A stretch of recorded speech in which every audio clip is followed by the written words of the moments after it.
Milenio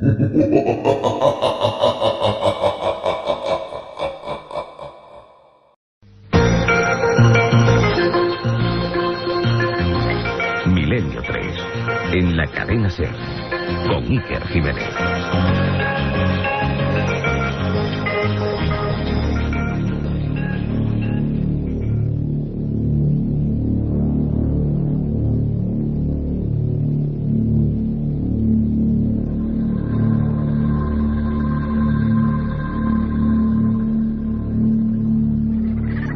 Y 6 minutos de la madrugada y comenzamos como siempre Milenio 3.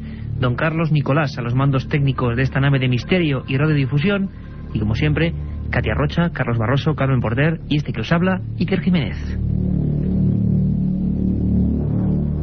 Hemos tenido una primera parte, una primera media hora. Sabéis que siempre la primera edición de Milenio 3 transcurre entre las 10:30 y las 11, como siempre, en todas las emisoras en cadena de la cadena SER. Y la verdad es que era un tema que ha suscitado un montón de correos electrónicos a ese milenio3@cadenaser.com, milenio3 con número @cadenaser.com, porque poca gente casi podía dar crédito a esas extrañas lluvias que han acontecido en diversos lugares de la península y que hemos estado tratando con Miguel Pedrero desde Galicia, con Mariano Fernández Urresti desde Cantabria, con Francisco Contreras hablando de la roca de Getafe. Bueno, sorpresas del cielo podíamos definirlo, pero hemos ya echado el telón sobre esa parte y comenzamos ya una segunda llena de información, llena de misterio, y como siempre os pedimos a todos vosotros, y además nos abrumáis con vuestros correos y con los índices de audiencia, tenemos que decirlo así, nos abrumáis. Queremos que os vengáis no solo a la primera edición, sino también a esta segunda. Y dentro de muy poquito vais a saber por qué mi intención de que estemos aquí todos juntos, en penumbra, casi acurrucados junto al receptor, porque de verdad hay misterio para dar y tomar esta noche.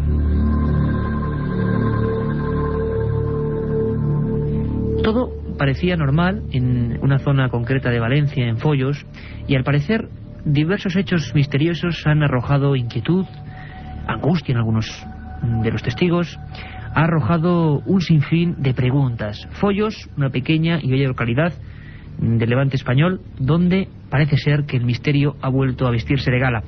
Hace bien poco recordabais cómo en la calle San Luis, con nuestro querido amigo José Manuel García Bautista, allí en Sevilla, y con Rafael Cabello, recordábamos la historia de un solar que parecía encantado. Bueno, luego cuando Carmen Porter os lea los mails que vosotros nos enviáis a esa dirección, veremos cómo, bueno, hay muchas preguntas sobre aquella historia incluso, y también nos preguntáis muchas veces, y tengo que responderlo, porque si no se van a seguir acumulando las preguntas sin respuesta, sobre aquellas voces que Carlos Barroso grabó en aquel solar. Bueno, las voces, tengo que repetirlo, porque me decís que no lo dejamos claro, eran voces, pero creemos que eran de origen natural, prácticamente descartado cualquier fenómeno extraño en aquella grabación del bueno de Carlos Barroso, que estaba, como os acordaréis, allí por final de agosto, en ese solar que tanto misterio también causó en muchos vecinos sevillanos. Pues bien, la historia se repite. Recordáis Ceuta, ¿verdad?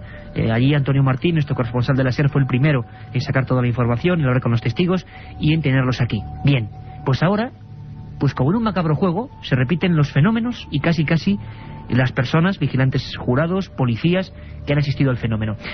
Muy interesante, porque hacía mucho tiempo, Carmen Porter, que no vivíamos una historia parecida en tan poco tiempo. Recordamos que final de agosto Sevilla, más o menos mediados de noviembre, principios de noviembre Ceuta, y ahora, recién empezado el 2003, Follos en Valencia, nuevo fenómeno extraño y nuevos cuerpos de la fuerza de seguridad que son testigos. Pues sí, que buenas madrugadas, ante todo. Y sí, es verdad, en la localidad de Follos parece que están acaeciendo fenómenos extraños.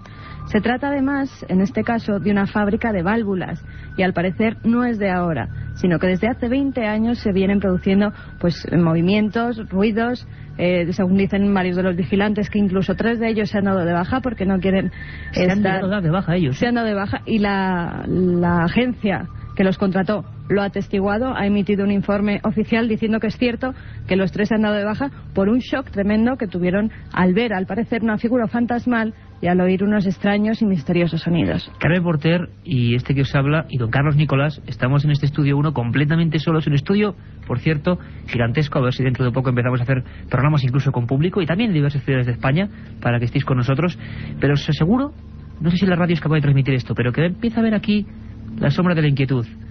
Todo en penumbra, los micrófonos de la cadena SER y una sombra, una silueta, imaginarla bien, que al parecer muchos han visto en esa fábrica en concreto. No sabemos por qué en otras no, y es así, pero hay. Y además lamentos, movimientos de muebles, lo que en definitiva sería el fenómeno del mal llamado, o bien llamado, poltergeist, duende ruidoso. Y sobre poltergeist sabe muy bien, y muchas cosas, un buen amigo, Francisco Contreras, que le pillamos casi de viaje, y que es el corresponsal en Levante, hiperactivo de Milenio 3. Don Francisco Contreras, buenas noches. Buenas madrugadas, diría yo. Parece que se ha cortado la conexión con Francisco, ha habido algún problema. Parece ser que ese viaje, precisamente en tren, puede acarrear algunas pérdidas de señal. En cuanto Carlos Nicolás tenga a bien la llamada y la tenga ya bien atrapada, podemos volver a contactar. De todas formas, hay incluso, te iba a decir, una de las vigilantes que ha dado su nombre pero no su apellido porque son reacios a que se conozca su identidad. Dice que incluso llegó a ver una sombra negra sin pies y que entró en pánico tremendo. Carmen, qué interesante. Sombra negra sin pies, es decir, alguien que se paraba justo antes del suelo. Sí, además suele suceder siempre en uno de los laboratorios de la fábrica, en una zona muy concreta, porque hay que decir que por esa zona pasa lo que se conoce como el Camino de los Muertos en Foyos. Es decir, ese terreno era el que iba camino del cementerio. Por allí pasaban todos los muertos al ir a ser enterrados. O sea, Carmen, una perfecta, digamos, un perfecto escenario para una típica leyenda de terror, pero en este caso parece que la leyenda... Yo te voy a ser sincero, Carmen, cuando he empezado a leer esas noticias en un principio, bueno, he dicho, caramba, aquí me parece algo muy legendario sacado de contexto, pero de repente el informativo, concretamente creo que Antena 3 Noticias lo ha sacado, el periódico El País, bueno, creo... Don Carlos Nicolás me dice que sí, me asegura que sí. Vamos a ver si los móviles nos hacen jugar malas pasadas y las líneas telefónicas y los saldos no son propicios. Y tenemos ya a nuestro querido amigo y compañero Francisco Contreras, que sabe muchas cosas de este misterio en Valencia. Francisco, buenas madrugadas. Buenas noches, Iker, buenas noches, Carmen, buenas noches a todos los oyentes de Milenio 3 en pleno viaje en busca del misterio, para variar, como siempre. Bueno, yo quiero hacer una llamada al público, a la cantidad de gente inmensa, que además ahora luego Carmen nos lo contará. México, Chile. Bueno, me vais a permitir, Carmen, Francisco, Carlos, todos, que hagan una pequeña salvedad. Ya sé que a veces dicen que somos presumidos, que bueno, pero hay motivos, nos dais motivos a veces, y con toda la humildad lo decimos. En Chile, el programa que hicimos del Cabo Valdés, nuestro último programa antes de hoy, del domingo, el programa que hicimos el día 6, en concreto, sobre la historia del Cabo Valdés, los amigos chilenos nos han dejado patidifusos. Tengo que contároslo, por favor, a toda la gran familia de este programa esta noche. Portales como Terra, principales periódicos de Chile, la foto del equipo y diciendo cosas que de verdad nos llegan muy adentro. El mejor estudio sobre un fenómeno chileno en Europa, y páginas enteras hablando de la labor que no sería posible sin esos amigos chilenos. Desde aquí sabemos que a través de la cadena SER, a través también de ikerjimenez.com, después de los días de emisión, nos escucháis. Un abrazo muy fuerte para todo Chile. Os habéis portado con todo el corazón, y ahora encima en vuestro país estáis soltando maravillas, no sé si merecidas o no, de Milenio 3. Gracias a todos. Francisco, poltergeist, tú conoces muy bien el fenómeno.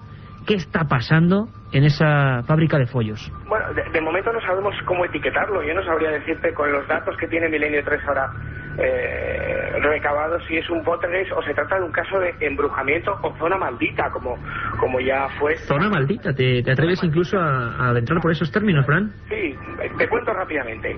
La noticia salta Levante, el periódico valenciano, con el titular: 3 vigilantes se dan de baja tras alegar que han visto fantasmas en una fábrica. Ahora mismo te puedo confirmar que son entre 5 y 10 vigilantes jurados de la empresa Promasa Seguridad los que han sido testigos de lo insólito. 3 de ellos, efectivamente, y de forma oficial, se han dado de baja ante el shock que les ha producido vivir. ¿Cuál es, Francisco, el retrato robot de lo que están viendo, o lo que la mayoría de ellos afirman ver? Y sé que este tema, a mucha gente que nos lo dice en los correos, que está en la cama ahora mismo, imagínate también, Fran, ten un poquito de, ¿cómo decirlo?, misericordia. Hay gente que está en la cama, que está viajando, que estos temas le dan mucho miedo, incluso nosotros en el estudio. Pero ¿qué están viendo, Fran? ¿Cuál sería exactamente el retrato robot de esa figura o silueta o fenómenos? Te voy a contar con detalle qué es lo que ha pasado y cómo se ha desatado todo esto. El pasado mes de septiembre, Merche, una de las empleadas de esta empresa de seguridad, mientras realizaba la ronda por la fábrica, que tiene 3 sectores, y más concretamente en el sector donde está el laboratorio, como bien decía Carmen, lo revisa, ve que está todo normal, que no pasa absolutamente nada, y cuando cierra la sala comienza a observar que las luces se encienden y se apagan. Estupefacta, vuelve a entrar en la sala y de repente ve como una figura espectral, una sombra, que flota en el aire, que parece estar levitando y que, según ella misma ha comentado y ha dicho ya en diferentes medios de comunicación, no tiene piernas, no tiene pies, se le presenta. Aterrorizada llama a la Benemérita, a la Guardia Civil, que se presenta... O sea, que hay parte a la Guardia Civil, de nuevo como en Ceuta con la policía. Efectivamente, es el primer expediente X de este 2003, el primer caso, gran caso de lo paranormal de este año. Tremendo. Se presenta a la Guardia Civil, hace una intervención, hacen registros, acordanan la zona y no encuentran explicación lógica a la experiencia. Este es el detonante por el cual se filtra en 48 horas a la prensa, pero comienza meses antes, concretamente en el mes de julio, Iker, Carmen, cuando Merche entra en esta empresa de seguridad y con un compañero suyo, con Jesús, comienza a ver o a experimentar una serie o toda una amalgama de fenómenos extraños. Ahí estarían, Francisco, los sonidos, el movimiento de muebles. Un momento, Francisco, porque es importante llegado a este punto. Y yo creo que has puesto a los cientos de miles de amigos de Milenio 3 la carne de gallina con la descripción que acabas de hacer. Y encima tenemos voces y tenemos testimonios. Carmen Porter, con todo el equipo, con Katia Rocha, con Carlos Barroso, ha estado trabajando en el asunto toda esta tarde. Nos pillaba casi en la cadena SER, pero Milenio 3 sabéis que intenta, por lo menos, a veces lo conseguiremos, otras no, estar siempre donde está la noticia, donde pasan las cosas y ocurre el misterio, está la cadena SER y está Milenio 3. Carmen, tenemos declaraciones de guardias jurados, ¿verdad? Pues sí, tenemos la declaración de un vigilante que no ha querido en ningún momento que se diera a conocer su nombre, no ha querido identificarse, dice que por razones obvias, porque teme que además la gente se ría de él al ser este caso. Y esto era lo que nos decía el primer testigo que se encontraba en aquella fábrica. Dije haber visto sombras y una imagen bastante difuminada, pero una imagen que se está asomándose a una de las ventanas y dice como atraerlos. Uno está en la garita y dice el compañero que incluso la radio se le ha encendido sola sin estar conectada. Creo que la imaginación ahí pues deja un poquito ya de jugar. Fenómenos que incluso parece que alteran algunos elementos eléctricos que disponen esos guardias jurados, que están completamente aterrorizados y, como decía Francisco Contreras, ya entre 5 y 10 son testigos, incluso 3 de ellos por lo menos han presentado la baja. Pero también el propio Jesús García Palanca, uno de los testigos... No, y que antes tenemos un testimonio de Jesús García, que es un vecino de la fábrica. Es que hay un Jesús García testigo y un Jesús García Palanca, no tiene nada que ver. Jesús García Palanca es el policía del que después también oiremos su declaración, y que hizo declaraciones anteriores que también os voy a comentar, muy interesantes. ¿Ahora quién escuchamos, Carmen? Ahora vamos a escuchar a Jesús García, que es un vecino de la fábrica, y nos cuenta el momento en el que llega allí, se persona la policía. Una noche, pues, que al salir de casa, pues lo único que vi fue que había Guardia Civil. Y digo, ¿qué pasará ahí y tal, no? Claro, y al llegar allí te comentaron pues que había un fantasma. Guardia Civil, como nos comentaba nuestro compañero y corresponsal de Milenio 3 en Levante, Francisco Contreras, y parece ser el primer expediente X auténtico del 2003, sea lo que sea lo que provoca esos fenómenos. Y tenemos, por último, Carmen... a Jesús García Palanca, ahora sí, que es el policía municipal, que se presentó allí ante la llamada de una guardia jurado, que, histérica por el pánico, por lo que había visto, pues llamó a la policía, y Jesús García Palanca es el primero que se persona allí con un coche. 25 años en la policía, pues bueno, yo no he visto nada, concretamente, y sí, ruidos sí, pero para mí son ruidos conocidos naturalmente. Además, sí que este mismo policía ha declarado en los medios de comunicación que este suceso viene desde 1999, incluso desde hace 20 años, pero que él se acuerda de lo que pasó en 1999 y dice que veía lo que le dijeron, que habían visto en el laboratorio una mano poniendo en marcha las máquinas. Las máquinas de la fábrica. ¿Las máquinas se habían puesto solas, Carmen, o que habían visto físicamente una mano? Que habían visto físicamente una mano que ponía en marcha las máquinas. Son palabras textuales del policía. Francisco, estamos hablando de una mano espectral, vamos a llamarlo así. Ese suceso ocurre en julio del año pasado y concretamente cuando, lo que te comentaba antes, Mercedes y Jesús están haciendo una ronda y estupefactos, atónitos, yo creo que incluso aterrados, entran en el laboratorio, ese laboratorio maldito entre comillas, y ven cómo las lámparas empiezan a moverse y diferentes muebles parecen cobrar vida propia y son arrastrados por la estancia por manos invisibles. Incluso algunos de los ventiladores comenzaron a moverse solos. La policía, como bien ha dicho Carmen y hemos escuchado, tanto Promace, la empresa de seguridad, como diferentes empresarios y dirigentes de la fábrica permanecen a la espera, estupefactos. Los dirigentes de la fábrica no quieren decir absolutamente nada de caso. Promasa ha certificado que la baja ha sido por fenómenos extraños. Un detalle muy importante. La policía y la Guardia Civil, ojo, policía y Guardia Civil han certificado, como hemos escuchado, que han intervenido por extraños episodios sobrenaturales, pero se permanecen muy escépticos respecto a la naturaleza de los mismos. Bien, a mí me gustaría matizarte una cosita, y que sé que vamos mal de tiempo. Te hablaba de poltergeist o lugar maldito, y es porque hemos tirado del servicio de documentación del archivo en Milenio 3, y efectivamente, Carmen decía, ese lugar, antes de que se construyera la fábrica construida por Hugo Bacharat, un personaje fantástico, del cual hablaremos en otra emisión. No, Francisco, una cosa importante, perdona que te corte, pero una cosa, estamos haciendo todo esto en vivo, entonces yo creo que si tú, compañero, sigues recabando toda la información, porque hay suerte en el sentido de que en tu zona está ocurriendo algo muy importante, es muy probable que el siguiente Milenio 3 o las siguientes ediciones las dediquemos a emitir en conexión desde allí con todo lo que está ocurriendo.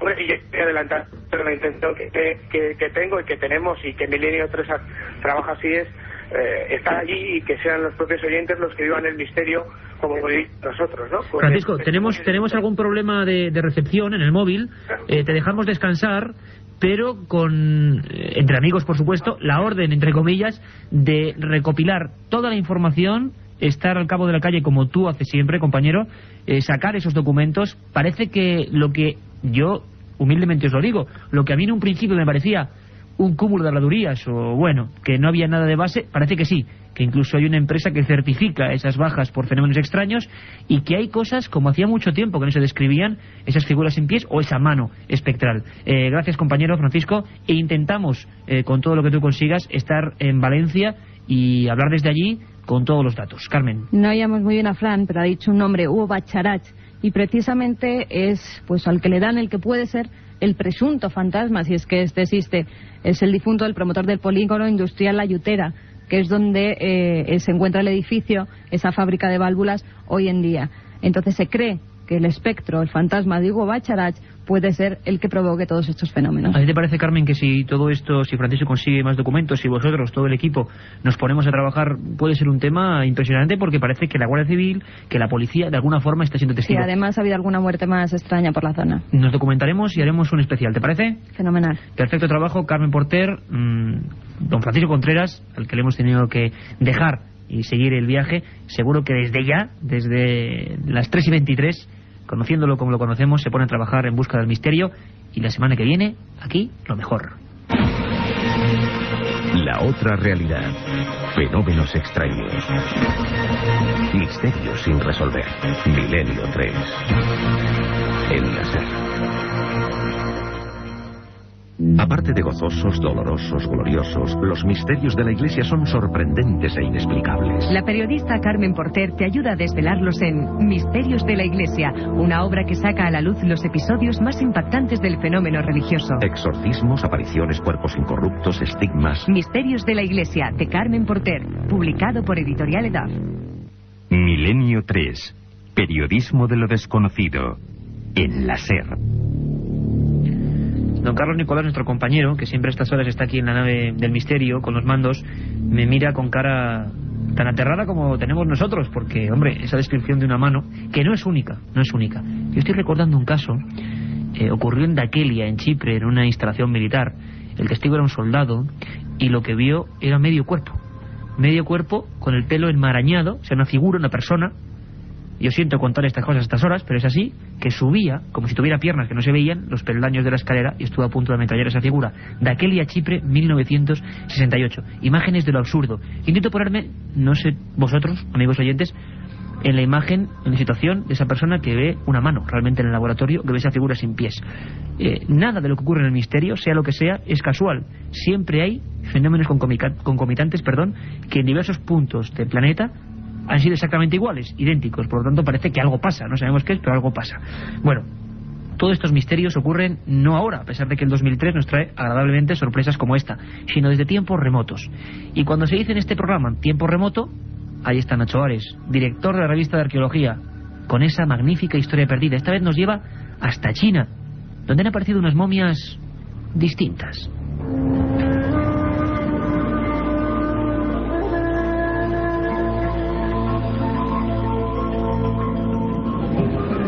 nada tendría de extraño un grupo de momias encontradas en un lugar perdido de China, si éstas no mostraran facciones raciales totalmente anómalas para el lugar en donde fueron halladas.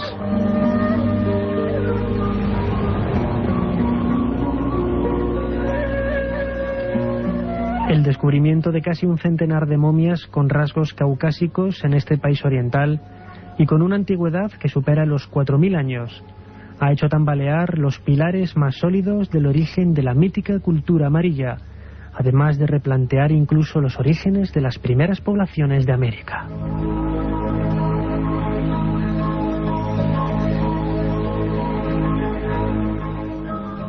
Todo parece indicar que el origen de la cultura china se origina en torno al valle del Huanghe, más conocido como Río Amarillo, pero no es extraño que gracias a los últimos descubrimientos realizados de forma casual por un investigador norteamericano, el origen de la cultura china se intente retrasar mucho más de lo que habíamos creído en un principio.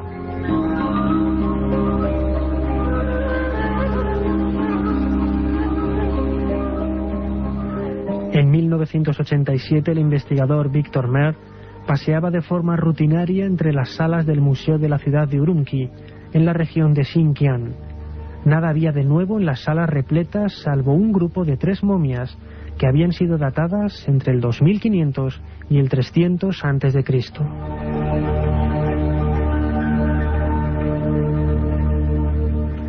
No era la temprana cronología el detalle que más le sorprendió a Mer, sino el hecho de que las momias en cuestión tenían un aspecto poco corriente. Efectivamente, el cabello rubio, la nariz alargada o los ojos hundidos no eran precisamente los rasgos típicos de la raza china que supuestamente poblaba aquella región occidental hace más de 4000 años, que hacían hombres y mujeres de origen caucásico y europeo hasta el momento desconocidos en aquellas latitudes, en una época tan antigua de la historia de China.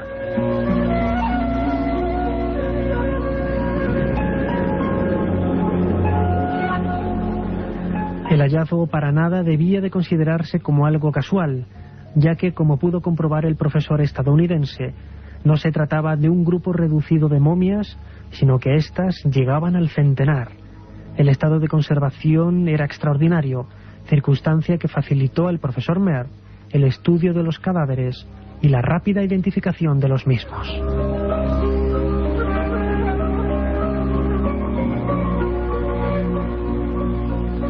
Descartada la posibilidad remota de que este centenar de momias fueran de un grupo nómada que, perdido por circunstancias desconocidas, alcanzara los límites occidentales de la antigua China, todavía desconocemos el origen de este misterioso pueblo.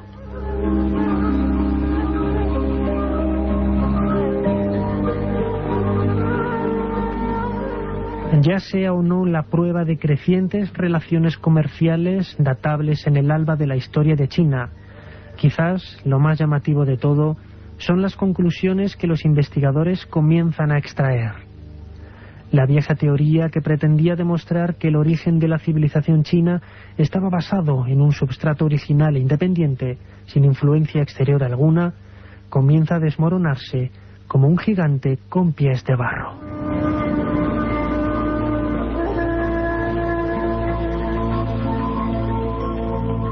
Milenio 3, con Iker Jiménez, en la cadena SER.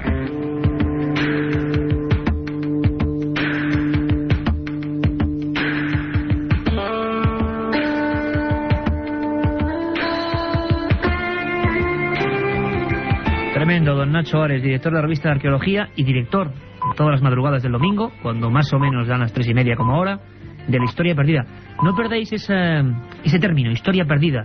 Dentro de muy poquito, os lo adelanto ya a todos los oyentes, una nueva colección de libros, la colección de libros hermana de este programa, los libros del tercer milenio, una colección que se va a llamar El Archivo del Misterio, de Iker Jiménez, y os lo aseguro, los mejores periodistas, los mejores reporteros, los mejores documentos, los mejores temas, todo aquello que necesitáis para meteros de lleno en el misterio. Recordadlo. Y entre ellos, por supuesto, don Nacho Ares y su historia perdida. Un 13 de enero, como hoy, como el que empezamos a despuntar hoy, Carmen, pasaron muchísimas cosas. Muchísimas, Iker. En 1532, una real cédula firmada en Sevilla prohíbe marcar a los indios con hierros candentes. Caramba. En 1610, Galileo descubre el satélite de Júpiter llamado Calisto. 1776, George Washington, al frente de sus tropas, entra triunfante en Nueva York. Ya en 1913, prohibición papal de proyectar películas en las iglesias y de hacer films de temática religiosa. 1927, hallan en unas excavaciones en la India una estatua de Alejandro Magno. Gran Alejandro. Ya en 1941 muere el escritor James Joyce. En 1950 se restablece la pena de muerte en la Unión Soviética.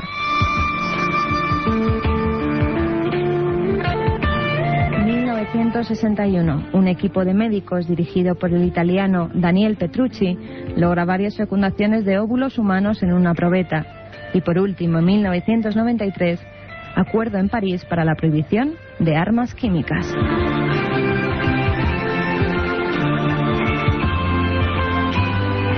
Muchas cosas, como contaba Carmen, un día como otro cualquiera aparentemente, pero también un día maravilloso, ¿verdad?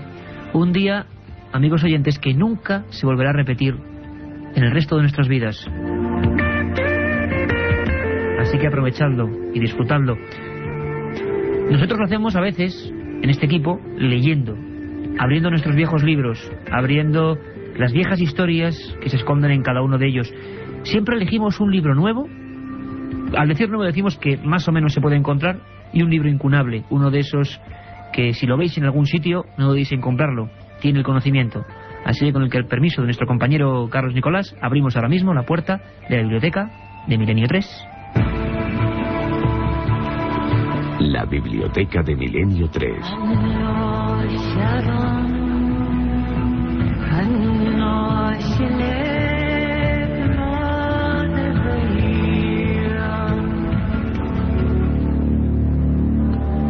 Y tengo en mis manos un libro de tremenda portada. Todos los amigos de las editoriales nos envían sus novedades.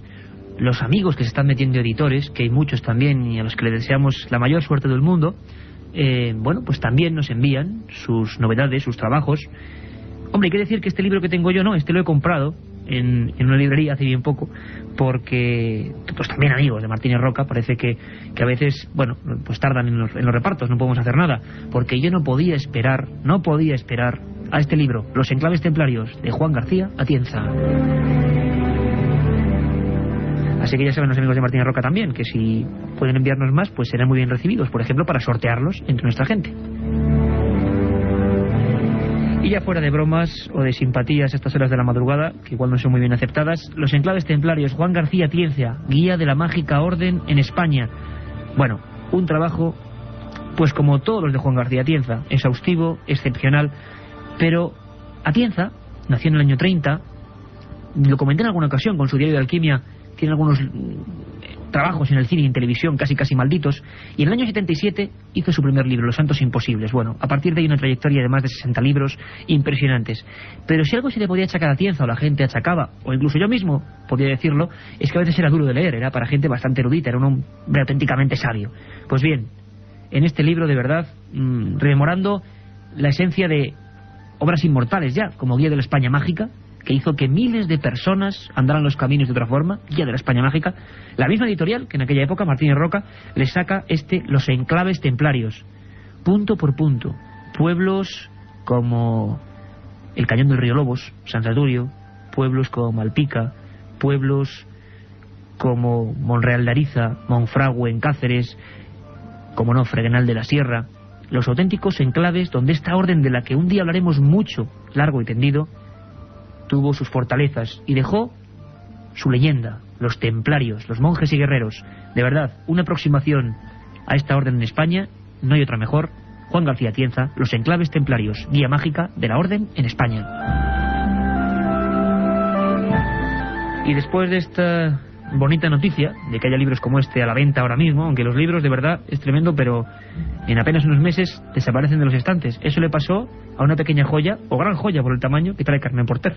Pues sí, se trata de Misterios modernos del mundo. Y como subtítulo tiene Sucesos extraños del siglo XX. En la portada vemos una de las míticas figuras moais. Además hablaremos de ellas en el informativo de esta noche, Iker. Exacto.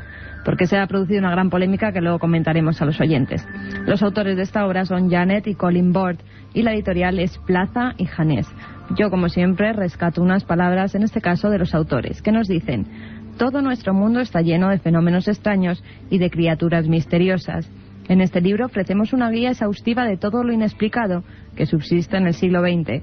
Este libro, abundantemente ilustrado, es una obra llena de sorpresas y descubrimientos. El libro Iker es una pequeña enciclopedia del misterio, en el que se recogen temas que van desde los legendarios monstruos que habitan en diferentes lagos del planeta, como el Ogopogo, un monstruo que hay en un lago de Canadá, o Champ, también que habita en un lago de América del Norte. También los autores hablan de un tema que hemos tratado en la primera hora, objetos inesperados que caen del cielo, e incluso recogen testimonios de personas que aseguran haber visto todo tipo de seres alados, o tratan casos de OSNIs, objetos submarinos no identificados. De este libro también hay que destacar el diccionario geográfico de sucesos extraños que se recogen en las últimas páginas del tomo. La primera vez que se hacía, Carmen. Sí, además se citan día, año y lugar donde ocurrió lo imposible. Dos buenas proposiciones para el tiempo de ocio, para el tiempo de cultura. Yo lo digo siempre y además es que no me canso. Solo hay dos personas, dos tipos de seres humanos: los que aman los libros, que es amar la cultura, y los que la destruyen. Y Santi Camacho, nuestro conspiranoico oficial, desde luego ama la cultura. Y la ama tanto que a veces se entromete con cosas que quizás no deberían ser conocidas. Él está siempre en la tramoya del misterio, aunque este es un término que fundó nuestro buen amigo y corresponsal en Sevilla, José Manuel García Bautista. La tramoya del misterio, qué interesante. Don Santiago Camacho, casi viendo los telediarios y las noticias, para mí bastante tristes, se adelanta un poco lo que puede pasar. Esa guerra, en todas las guerras, sean contra quien sean, que en el fondo es contra todos, ocurren conspiraciones. ¿Escuchamos a Santi Camacho y la que nos trae esta madrugada?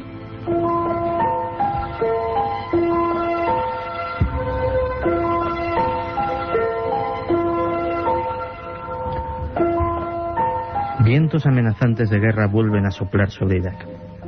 Por ello, tal vez este sea un buen momento para echar la vista atrás y repasar algunos aspectos, tan interesantes como olvidados, de la historia reciente de aquella castigada región del globo, antes de que vuelvan a ponerse de moda términos como bombas inteligentes o daño colateral.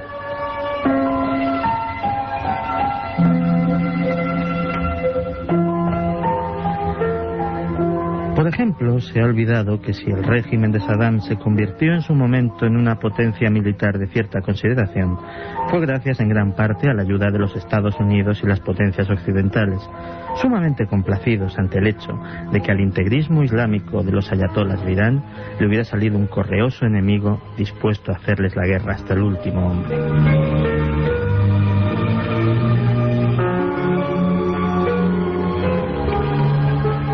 También parece haber caído en el olvido una conversación celebrada a finales de julio de 1990 entre Saddam y la embajadora americana April Glaspie, en la que ésta aseguraba al dictador que los conflictos entre países árabes, como sus desavenencias fronterizas con Kuwait, no son incumbencia de los Estados Unidos. Lógicamente, esto fue tomado como una autorización tácita por parte de Irak para invadir el Emirato.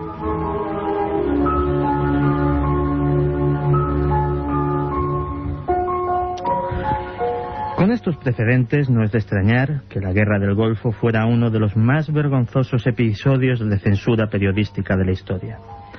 La única información disponible era la que los militares estadounidenses facilitaban con cuentagotas a sus periodistas más afines, los cuales se dedicaban conscientemente a sabotear los intentos de sus compañeros para obtener información independiente.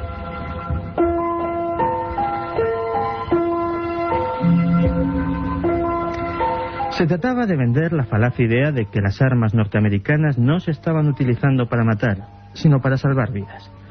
Así, mientras los misiles Scud de Saddam eran instrumentos de terror, las bombas americanas recibían el benévolo calificativo de inteligentes.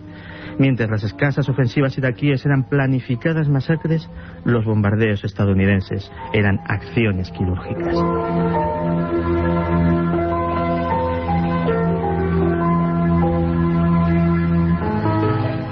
¿Cuáles fueron las razones que llevaron en el pasado y posiblemente lleven en el futuro a que los Estados Unidos intervengan en Irak? Con seguridad nadie lo sabe. El petróleo, el equilibrio de poder de la zona, dar a la opinión pública un enemigo localizado e identificable que haga olvidar al fantasmal Bin Laden, quién sabe. Lo único cierto es que si el sentido común no lo remedia, muy pronto se volverán a abrir tumbas de soldados en las arenas del desierto. Beligerante, pero pacifista también, nuestro amigo Santiago Camacho, aunque el conflicto y todos los conflictos son tremendamente complicados, pero siempre además en cada uno de ellos subyace o queda ahí medio muerta, nunca mejor dicho, más terriblemente empleada la palabra, mucha información, muchos papeles que luego tardan mucho en salir del secreto. Como secretas son muchas leyendas urbanas. Tengo que decirlo, una sección de grandísimo éxito, nuestra compañera Katia Rocha se mete a fondo en algunas de ellas, recupera muchas que estaban completamente olvidadas y que no aparecen en ningún libro, y las recrea para que vosotros disfrutéis o os estremezcáis. Yo me acuerdo, por ejemplo, ahora la semana pasada, de aquella terrible historia del prostíbulo de Talavera, en la provincia de Toledo. Creo que ahora Katia se ha ido hasta Sevilla y nos habla ni más ni menos que una visita del demonio.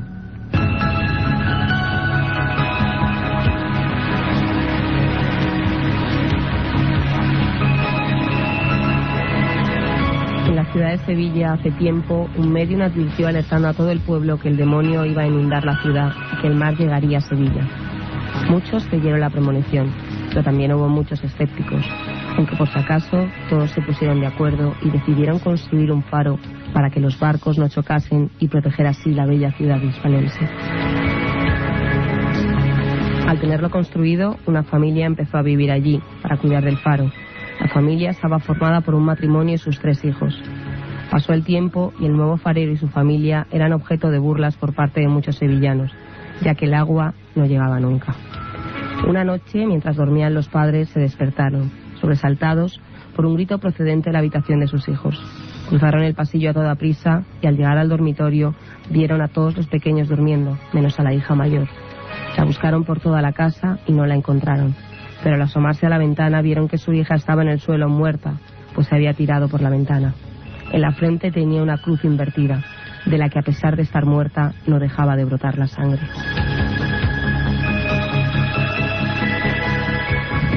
Pasaron 2 o 3 años del trágico accidente, que todo el mundo tomó por un suicidio provocado por no poder soportar las burlas de toda la ciudad, hasta que otra noche oyeron de nuevo un grito que provenía de nuevo de la habitación. Al entrar se encontraron a su hija pequeña esparcida en trozos literalmente por toda la habitación. Su diminuto cuerpo descuartizado formaba de nuevo la maldita cruz invertida.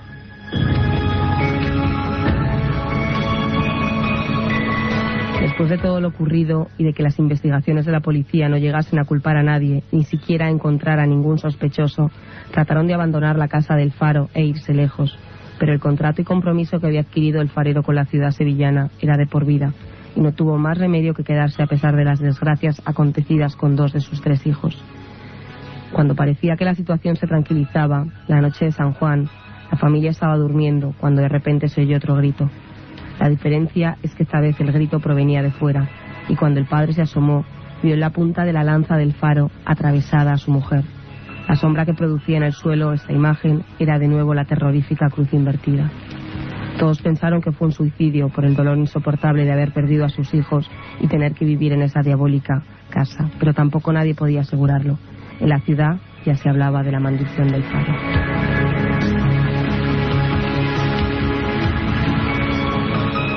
El padre y el único hijo que había sobrevivido se quedaron en la casa, que aún después de todo lo sucedido consideraban su hogar.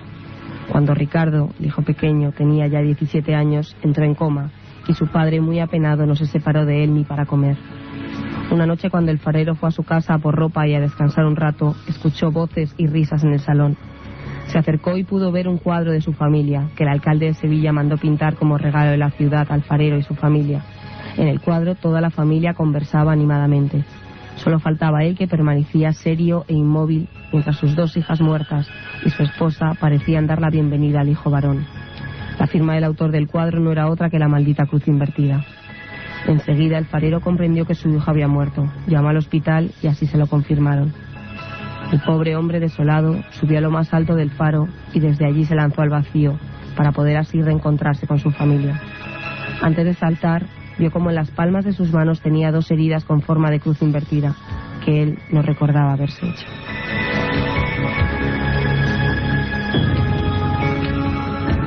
Milenio 3, con Iker Jiménez, en la cadena SER. Primer día, llegada al hotel y alojamiento. Segundo día, ruinas de Petra y pistas de Nazca. Tercero, Sábana Santa de Turín, pirámides de Egipto. Ninguna agencia te ofrece un viaje como este, lleno de misterio y aventuras. Solo Iker Jiménez te lleva a las fronteras de lo imposible. Un viaje de 150.000 kilómetros que recorre el lado más enigmático y sorprendente de la historia. Fronteras de lo imposible, de Iker Jiménez, publicado por Editorial Edad. La otra realidad. Milenio 3. En la cadena SER. 3:46. Tremendas las historias que nos cuenta, ocurridas, dice la leyenda, o dice la verdad, en diversas partes de nuestro país y del mundo. Sabéis que siempre hay 2 vías directas para intervenir en todo lo que es la vía conexión de nuestro equipo, para intervenir en lo que son también cuando hacemos los sorteos, y sobre todo para preguntarnos, para sugerirnos, para criticarnos.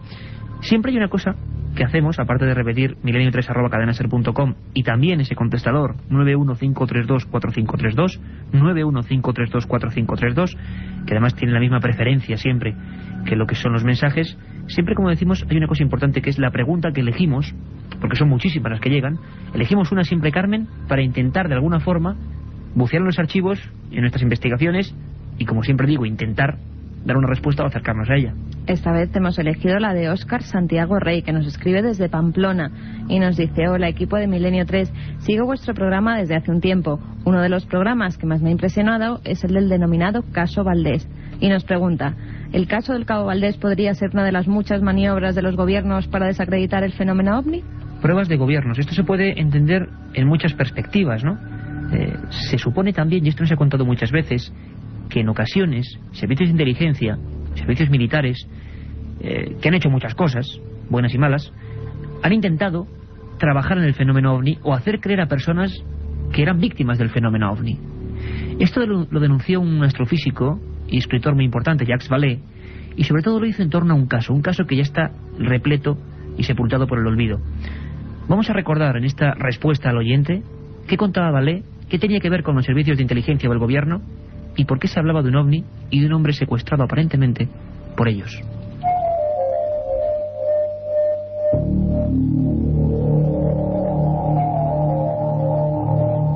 ¿Y si las abducciones fuesen en realidad experimentos secretos efectuados por los servicios de inteligencia? Muchos lo sospechaban desde hacía tiempo, pero el primero en preguntárselo públicamente fue el prestigioso astrofísico y escritor Jacques Vallée, en su magnífico libro, nunca traducido al español, llamado Revelaciones. En él detallaba sus investigaciones en torno a un caso espectacular y turbulento, ocurrido el 26 de noviembre de 1979, a un joven francés llamado Frank Fontaine. Una de las pocas veces en que una persona era presuntamente raptada por un ovni, y varios testigos observaban la escena.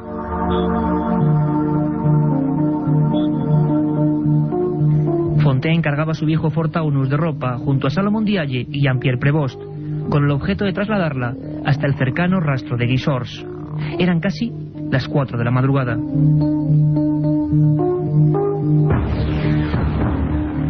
De repente una luz, una especie de globo destelleante, bajó hasta el automóvil. Frank estaba al volante y Salomon y Prévost corrieron hasta su casa para hacerse con una cámara fotográfica. En apenas 2 minutos encontraron al Taunus en mitad de la calle, rodeado de un brillo espectral. Su amigo ya no estaba.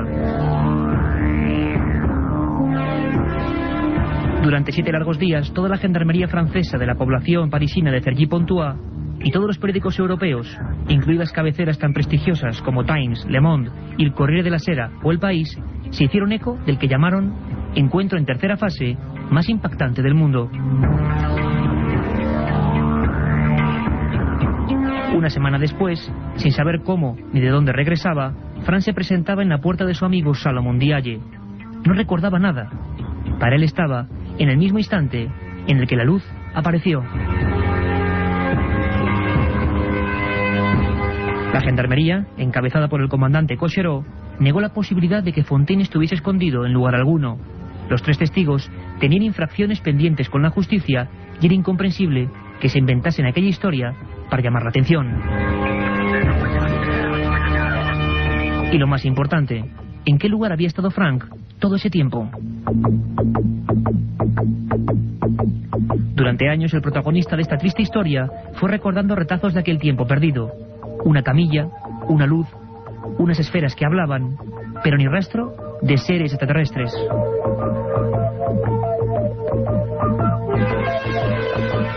Jacques Vallée, tras una profunda investigación, contempló la posibilidad de que Frank hubiese sido capturado por los servicios de inteligencia franceses e insertado en estado de prehipnosis en algún lugar donde se le hubiesen provocado diversos síntomas lumínicos y palabras que iría recordando muy poco a poco. Era la forma perfecta de calibrar el enorme impacto social ante la presunta abducción de un ser humano. Con el tiempo, diversos servicios de inteligencia han demostrado la perfecta posibilidad de que Frank quizá nunca hubiese estado a bordo de un ovni, sino en un lugar igualmente frío y extraño, oscuro y hostil, pero terrestre.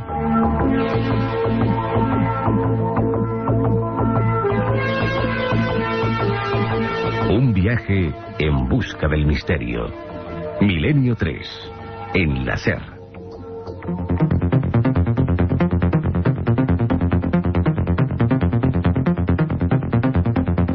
Esta música, después de la tremenda historia y olvidada historia de Frank Fontaine y Jacques Vallée, y el ovni, o los ovnis, y los supuestos seres humanos trazando extraños experimentos, llegan las noticias. Noticias interesantísimas esta semana, Carmen Porter. Pues sí, comenzamos por Chile, como decíamos antes, y con los Moais. La agencia chilena responsable de conservar y vigilar los monumentos nacionales está investigando los llamados Moais, exhibidos en la galería Kronos Art de Miami, ya que el gobierno de Chile nunca ha autorizado que estas piezas salgan de la isla. El arqueólogo Mario Vázquez del Consejo de Monumentos Nacionales ha declarado que cabe la posibilidad de que las cabezas de piedra sean reproducciones talladas por un nativo de la isla de Pascua y que no se trate de las míticas figuras que fueron hechas hace varios siglos para representar a los dioses y jefes tribales de la isla. Según la ley chilena, todos los objetos históricos de la isla de Pascua pertenecen al gobierno chileno desde 1925. Para que las piezas de la galería de Kronos fuesen consideradas propiedad privada, tendrían que haber sido adquiridas antes de ese año. Por su parte, el coleccionista Hernán García de Gonzalo Vidal, propietario de las piezas, aseguró que uno de sus tíos recibió las estatuas en 1912 por su labor en favor del desarrollo de la economía local y su ayuda en la construcción de un hospital y un museo. Lo único que se sabe a ciencia cierta es que la agencia chilena va a enviar a Miami a un experto para examinar las piezas. No se sabe exactamente cuándo se hicieron, pero están ahí y hasta en el 2003 siguen siendo motivo de misterio, esos moai, esas cabezas gigantes de la isla de Pascua. Hay un libro que está causando furor en Estados Unidos, un libro arriesgado. Un día hablaremos de este tema, pero ahora lo adelantamos. Dicen, Carmen, que los chinos llegaron a América antes que Colón. Según el libro 1421, el año en que China descubrió América, de reciente aparición en Estados Unidos, los chinos descubrieron el continente 70 años antes que Colón. Su autor, Gavin Menzies, exoficial de la Marina Real Británica, explica en este volumen la extensa investigación que le ha llevado por más de 100 países y a visitar más de 900 museos y bibliotecas. El libro se basa en la expedición de un legendario almirante chino, Zheng He, que el 8 de marzo de 1421 partió con una flota de 800 juncos y con una tripulación de 1 millar de hombres en cada uno de ellos. Su misión era llegar hasta los confines de la tierra para recabar tributo de los bárbaros más allá de los mares y así unir al mundo. La travesía, según Menzies, duró 2 años y en ese tiempo exploraron partes de África, del norte y sur de América, Australia y Nueva Zelanda e incluso la Antártida. A su vuelta a China, el país estaba sumido en un gran caos económico y social, por lo que los barcos fueron destruidos y con ellos los diarios de sus viajes. Ya sabéis, 1421, no sabemos cuándo este libro llegará a España. Una teoría apasionante. Alguien antes de Colón estuvo en América, vino de otro continente para descubrirla. Y parece que no solo fueron estos chinos, sino muchos más. Un día hablaremos de ello. Exposición, ni más ni menos que en Nueva York, en la Gran Manzana, sobre esa auténtica joya de la prehistoria, Atapuerca. Casi un centenar de piezas originales descubiertas en Atapuerca, en Burgos, se exhiben durante estos días en el Museo Americano de Historia Natural, en Nueva York, en una exposición dedicada al yacimiento arqueológico burgalés. Para contarnos todos los detalles tenemos a Javier del Pino, corresponsal de la SER en Nueva York. Es la primera vez que la colección de fósiles humanos y animales puede ser admirada fuera de España, desde este fin de semana en el Museo de Historia Natural de Nueva York. La exhibición se ha montado bajo el título Los primeros europeos, los tesoros de la Sierra de Atapuerca. Presenta más de 90 fósiles y objetos descubiertos en los yacimientos de la Gran Dolina y la Cima de los Huesos, en Burgos. Según los antropólogos que han presentado la muestra, la exposición permite asomarse a una ventana que ayuda a entender la fascinante historia de la evolución humana, llena de dramatismo. La colección presenta los hallazgos más importantes de las excavaciones y los estudios realizados en Atapuerca a lo largo de los últimos 25 años por un equipo de arqueólogos, paleontólogos, geólogos y biólogos. Los hallazgos de Atapuerca han permitido entender mejor la compleja historia de la evolución humana, con qué animales compartieron el medio, cómo era el clima entonces, el paisaje, el ambiente que los rodeó, cómo se alimentaban o cómo se comportaban socialmente o cómo se enfrentaban a la muerte. En Atapuerca, entre otros descubrimientos, se hallaron huesos fosilizados que son prueba del primer caso de canibalismo en toda la evolución humana. El siempre grande Javier del Pino desde Washington, hablando para Milenio 3. Y por último, en este completísimo boletín de noticias, investigadores bíblicos, Carmen, relacionan las curaciones de Jesús de Nazaret, del que hace poco hablamos, con el uso del cannabis. Un equipo de investigadores bíblicos estadounidenses considera que existe una relación entre las curaciones de Jesús y sus apóstoles referidas en el Nuevo Testamento y el uso de un aceite derivado del cannabis con propiedades terapéuticas. Según los expertos, que no se cuestionan la validez de los milagros referidos en el texto sagrado, el aceite conocido como Cane Bosem era utilizado para aliviar a personas aquejadas de distintos problemas físicos y mentales. Por su parte, el investigador Chris Bennett asegura que el uso del cannabis estaba muy extendido en la Edad Antigua y que esto está respaldado por textos arqueológicos.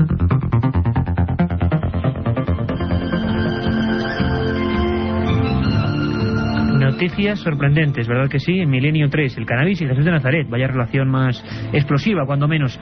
Estamos en la recta final, estamos disfrutando haciendo radio, tenemos que decíroslo. Espero que sea un resentimiento recíproco con vosotros escuchándonos. Cuántas cosas, ¿verdad?, en tan solo una hora. Y para rematar vuestras historias, vuestras peticiones, el mail milenio3@cadenaser.com. Carmen, nos han llegado, bueno, nos han inundado esta semana. Sí, y muchos con un asunto que a ti te va a dar un poco de vergüenza. Felicitaciones a Iker Jiménez por su cumpleaños. Eso es una... Que fue el viernes. Desde aquí agradecemos a todos, ¿verdad? Muchas gracias a todos. Y además, sobre todo, amigos de México, Chile, muchos países... Y bueno, emocionante. Nombrabas México. Desde allí nos escribe Sandra. Nos dice que todos los veranos de su infancia los ha pasado en Yucatán, en México, tierra donde nació.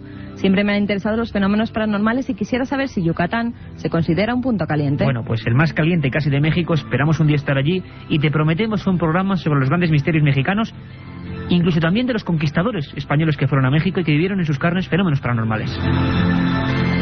Y viajamos hasta Ecuador. Rodrigo y Saskia Cisneros nos dicen: nos es grato dirigirnos a ustedes nuevamente. Somos vuestros amigos y fieles escuchas ecuatorianos. Además, quisiéramos preguntarles qué saben sobre la explosión de Tunguska. Bueno, un programa exclusivo solo sobre eso. Uno de los grandes expedientes X de la historia. Una explosión en 1908, la mayor de la historia. Arrasó prácticamente la mitad de la taiga siberiana. Europa entera se quedó sin luz. Y por las noches, una extraña fluorescencia permitía leer la prensa en plena madrugada en Londres o en París. Una historia apasionante. Carmen. Juan Antonio Punzano. ¿En hasta dónde puede llegar esta cosa que tenemos dentro del cráneo? Nos preguntan por el Cácer, ¿verdad? Han salido 3 libros hablando de 3 cosas totalmente distintas. Bueno, vamos a hacerlo con mucha corrección y como somos nosotros, periodistas, para que vosotros opinéis. Nos vemos mañana, de 10 a 11. No os lo perdáis, de verdad. Todo un equipo dispuesto a daros lo mejor. Un abrazo fuerte.